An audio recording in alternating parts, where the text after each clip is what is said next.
logistics company One Logix has reported an increase in interim results for the 6 months to end November 2013.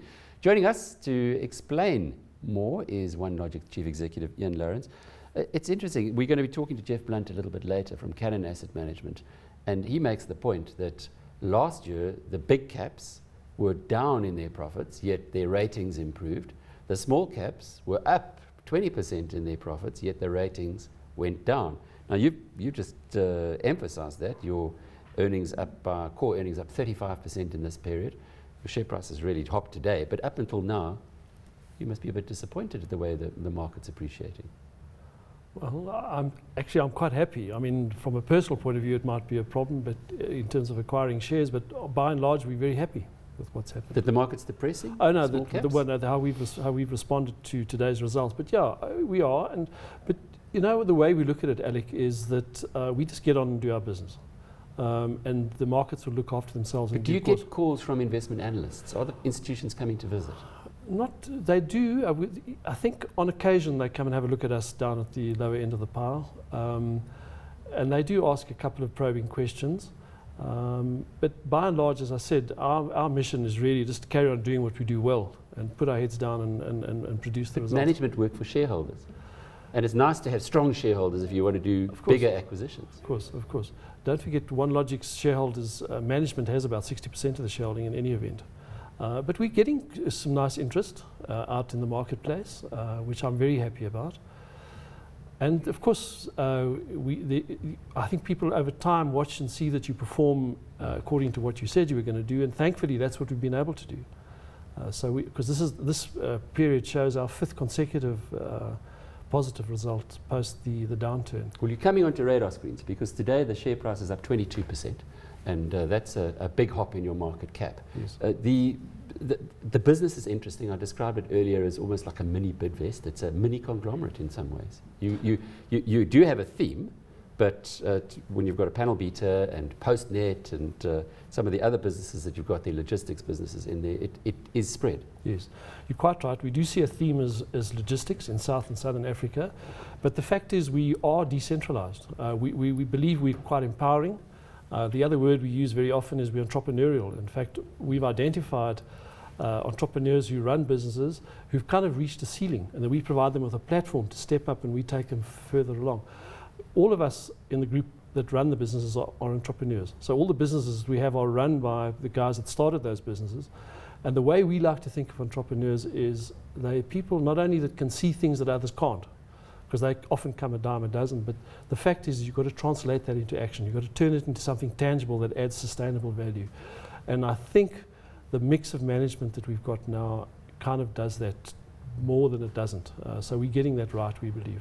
Do you have a kind of a task team that has a look at potential acquisitions, given that you're looking at the person that you're buying rather than necessarily the business? Correct. The answer is it's not formal. But there's informal radar that we have out in the marketplace all the time. So whenever we interact with the market, which is often as to whether it's suppliers or customers or whatever the case might be, we pretty much keep our eyes open as to what's going on.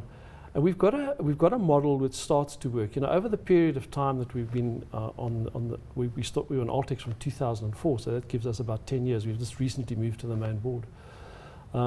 We've acquired 9 companies and sold off 4. And we exited. What we sold off was out of the media space. We were moving newspapers. But moving newspapers, very smart move to get out of that one. So we got that kind of right. Mm-hmm. Yeah, we've acquired 9 companies, and they've proven to be reasonably successful. So we think we know what we're looking for. We think we know who we're looking for, and I think we also know what we need to do to integrate it and bed it down properly into the organisation. There's a very clear model that we have, and thankfully we get it more right than we get wrong. The who, good and bad, two personality types perhaps, from experience. Well, it's a very instinctive thing. You kind of just get an idea of when you walk into a business and you can feel the vibe that the person that's running it is respected. His opinion counts, but he's got a good esprit de corps. He's got an enabling culture that actually makes a lot of sense. And so you look at that right throughout the whole spectrum once you get into due diligence and that sort of thing, and just see whether that is consistent with what you're seeing. So if they're able to produce results and they've got the kind of vibe, we call it, that kind of will make sure this hangs together and sustains itself going forward, that's what makes sense to us. There's not a huge amount of science in it. A lot of it is, we just kind of know that's right. But of course we go through all the objective processes we have to in terms of the due diligences and things like that. But what we have always you look at learned that thread. From the inverse, though, from your mistakes? We've learned that you've got to make sure that you allow people space to grow, but you counter that with a quiet, gentle, controlling element. So in other words, we have budgets, for example, that we set together.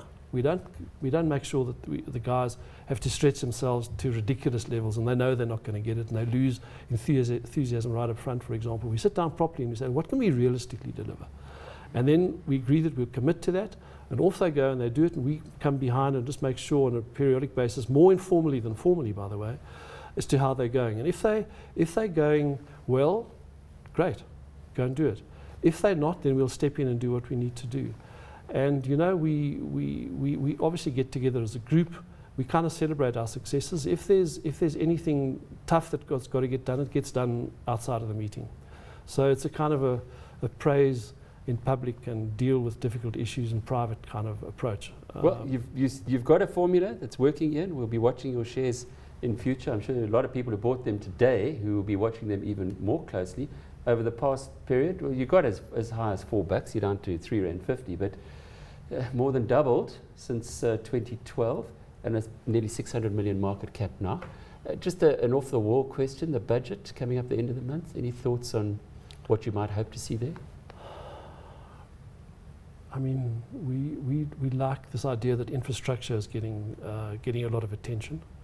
It makes sense for logistics companies to do that. We're focusing very heavily on Africa, Southern Africa particularly.